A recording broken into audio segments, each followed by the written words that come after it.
For me, my model of leadership is Jesus, the servant leader. And so I look to Jesus as an example of leadership, as an example of someone who humbled himself and knelt to wash the feet of those he served. So that's my call as a leader, to say, if I want to set an example for my sisters, I look at the example of Jesus and how he served. I also am very conscious of the mercy of God. And I'm super conscious that I am only here because of God's mercy and God's grace. And so the mercy of God helps me as a leader to be merciful to others, because I know that I'm human. I know that I'm vulnerable. I know that I have my gifts and my weaknesses. And I hold that self-awareness in the leadership space, in trying as much as I can when I encounter others to be able to realize that I need to show that same mercy and compassion of Jesus.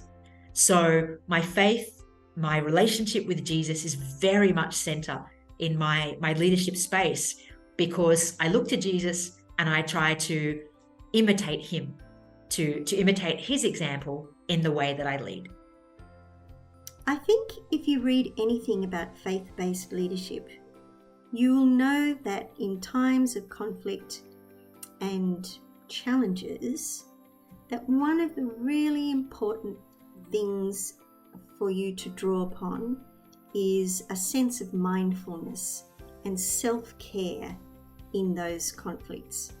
And part of that, of course, is the place of prayer and reflection, reflective practice, journaling, having a spiritual advisor or someone, a mentor or someone who can help you to just work through the challenges. For me, my faith is a very strong moral compass in the decisions and the things that I do.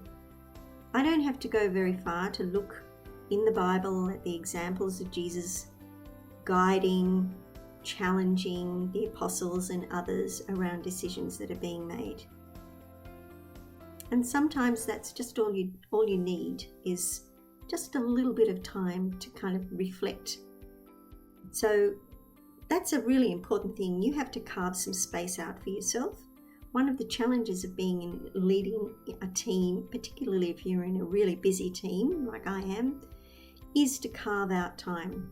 So in my diary, every day I have focus time, and you should do that too. You probably don't know that before this life, I actually was a member of the Australian Parliament for 12 years. And that is a really adversarial environment. So the notion of how faith kind of helped me in those circumstances, I think was probably the most important tool in my toolbox. So sometimes, I know this sounds crazy, sometimes if there was a particularly nasty or horrible, you've watched Question Time, you know what it's like. If there was something like that going on, I always had a pair of rosary beads in my desk, and sometimes I'd actually say a decade of the rosary and ask people to just calm down. I don't know if it worked, but it worked for me, I think. So it is about that meditation and contemplation and giving yourself some space. For more generally, I think the key to all of this is listen more, say less. Be a great listener. You will learn so much more if you're not thinking ahead and trying to answer the response that someone is giving you. So leadership really is about imbuing those values, being respectful of other people, being respectful of their perspective and their views. We're often caught in the trap where we think that people all think the same way as we do, or that people might come to a solution in the same way or an outcome in the same way. But what we really know as leaders is that people participate differently, they have different learning styles, They have different decision-making processes. They have different values and ideals. And of course, they have a life where they have different pressures going on that we may know nothing about. So compassion, listening, intention, values, gratitude for the work that they're doing, acknowledging their contribution, and knowing that most people, you can get the best out of them if you are actually as responsive and a servant leader to them. My Catholic faith serves as a compass, directing me towards values such as compassion, humility, and justice. These values underpin my leadership style, guiding me to approach decisions with a sense of moral responsibility and a commitment to the well-being of those I lead. When I face with challenges, the teachings of the Catholic faith have instilled in me a sense of resilience, encouraging me to view challenges not as obstacles, but as opportunities for growth. In moments of adversity, I draw the strength from the spiritual foundation provided by my faith, enabling me to face setbacks with courage and perseverance. When I find myself at crossroads or to make a tough decision, I pause and pray, seeking clarity on the path that makes a positive difference. It's this guidance that helps me make decisions with a keen sense of what's right and a real focus on looking out for everyone I work with.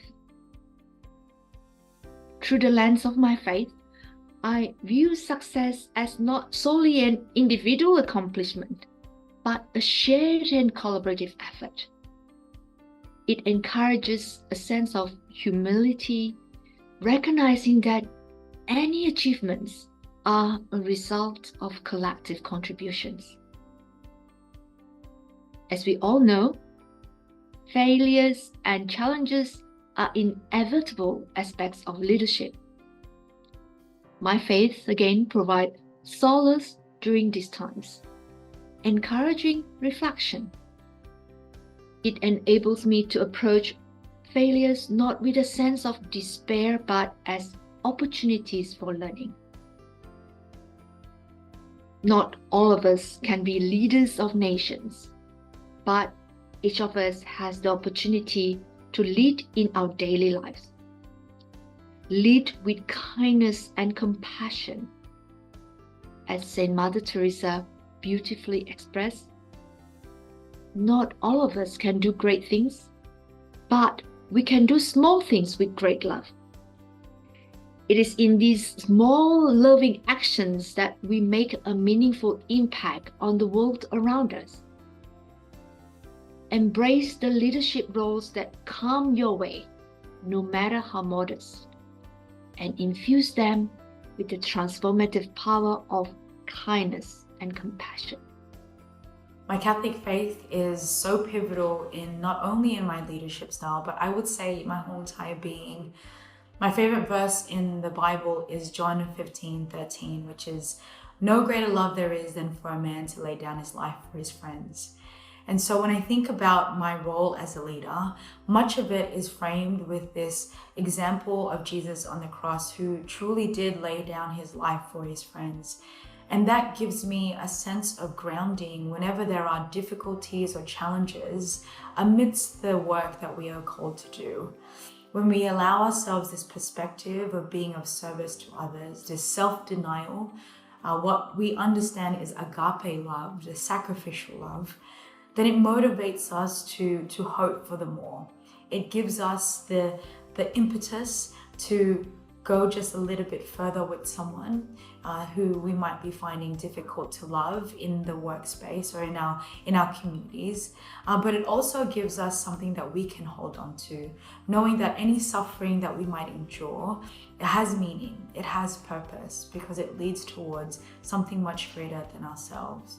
So I would say my Catholic faith is really what grounds who I am and the work that we do as leaders in the church. My Catholic faith provides me with a moral compass and is a source of strength in my role as a leader and in the decisions I make. Personal daily prayer for me is really important, but also prayer during work, at the start of every team meeting, or at the beginning of each week. For major projects, we might have a special prayer that keeps us focused on our greater goals. A good example of this is the Plenary Council prayer or the Synod prayer. My faith helps me keep track of the greater mission of my work. It's easy to get caught up in the daily grind of targets and reports, but my faith helps me remember that this is about God's work and serving the community, and that is the goal I need to remember at all times. Faith motivates me to keep going even when hope is lost, and it keeps me from falling into despair. In times of failure, the teachings of redemption, forgiveness, and understanding that every person is on their own personal journey of growth helps me to remain resilient. The sacrament of reconciliation helps me to learn from my mistakes, seek forgiveness, and continually strive for improvement, fostering a culture of accountability and grace.